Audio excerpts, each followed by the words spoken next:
So here we have the BMW 220i on a 14 plate. I'm going to start off by showing you around the outside of the car, and then we'll hop in and run through some controls on the inside. From the outside though, you can see it's a two-door car with alloy wheels. Let's start off inside the boot and then work our way around the rest of the car from there. As we approach the back of the car, you can see we have reversing sensors, plenty of boot space as well, along with that 60/40 split folding rear seat should you wish to increase this space even further. Okay, so we're just going to work our way back round to the front of the car, and then we'll hop in and run through some controls on the inside. But now that we've done a full circle of it, you can see it's in lovely condition the whole way round. Just briefly before we climb in, I think it's what we're seeing the interior from this exterior point of view. There's plenty to run through on the dashboard, so let's hop in and we'll do that right now. Okay, now that we're inside the car, we're going to start with the dials. On the left-hand side, we have the speedometer and the fuel gauge. Over on the right-hand side, we have the rev counter. In the middle at the bottom, you can see the total miles for the car. They are 44,173. You can change the information displayed above that by using a button on the end of the indicator stalk for various bits of trip computer and fuel economy information. If we back out to the steering wheel, on the left-hand side, we have cruise control and speed limiter. Over on the right-hand side, both stereo and phone controls. Behind the steering wheel, we have the plus and minus pedals there so that you can change down or up a gear manually on this automatic gearbox. Over in the center, you'll find the main screen for the car. So this, amongst other things, is where you will pair your telephone for Bluetooth. You can also access your radio up here as well. This car has got DAB radio, as you can see, but AM and FM radio as well.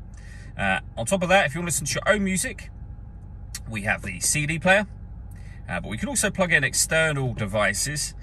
So you can stream your music via the USB input, and you've got the auxiliary input there as well. Back to the main menu, you'll also see that this car has got satellite navigation. Nice clear colour display, very easy system to use.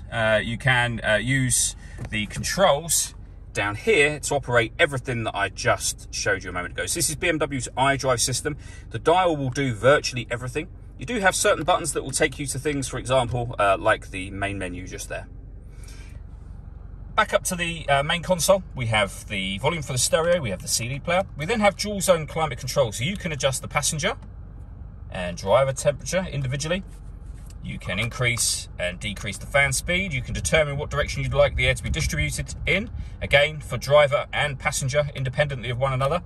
When you're happy with those settings, that button turns your air conditioning on, and it's on when that light shows. Same button again will turn it off, of course. Or you can hit automatic there, auto, and the car will take control of the fan speed and the direction of the air to maintain the temperatures that you've asked for. If you press the auto button again, you go back to whatever setting you had it on previously.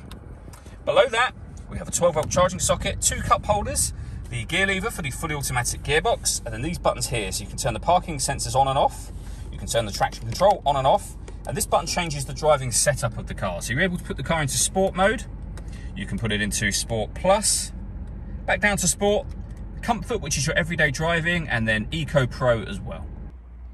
All that leaves me to say is thank you for taking the time to watch this video. If you'd like to come and see the car in person and have a test drive, please feel free to give us a call here at Surrey Specialist Cars. We'd love to hear from you soon.